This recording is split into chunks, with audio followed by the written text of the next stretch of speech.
புதுக்கோட்டை ஆதி திராவிடர் விடுதி மாணவிகளுக்கு கடந்த 2 மாதங்களாக சோறும் ஊறுகாயும் மட்டுமே உணவாக வழங்கப்படுவதாக வரும் செய்தி திமுக அரசின் சமூக நீதி அவலத்தை காட்டுவதாக பாமக தலைவர் அன்புமணி தெரிவித்துள்ளார். விவரங்களை தருகிறார் செய்தியாளர் பாண்டியராஜன். வணக்கம், விவரங்களை சொல்லலாம்.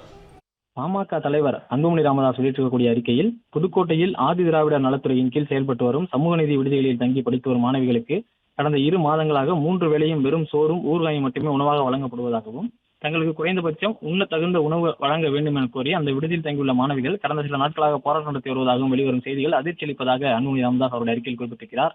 பட்டியலின மாணவிகளுக்கு உணவு வழங்குவதற்கு கூட துப்பில்லாத நிலையில் திமுக அரசு செயல்பட்டு வருவது கண்டிக்கத்தக்கது எனவும் அன்புமணி ராமதாஸ் காரணமாக சாடியிருக்கிறார். மயிலாடுதுறை மாவட்டம் மணல்மேடு ஆதிதிராவிடர் மாணவர் விடுதிக்கு 4 மாதங்களுக்கு மேலாக உணவுப்பொடி வழங்கப்படவில்லை என பல்வேறு குற்றச்சாட்டுகள் வருவதாகவும் அன்புமணி ராமதாஸ் தெரிவித்திருக்கிறார்.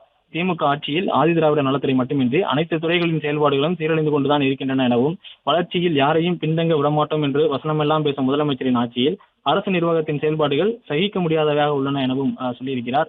ஒய்யார கொண்டாயாம் தாளம்பூவாம் உள்ளே இருக்குமாம் என்ற ஒரு சொற்றொடரையும் பயன்படுத்தியிருக்கிறார்.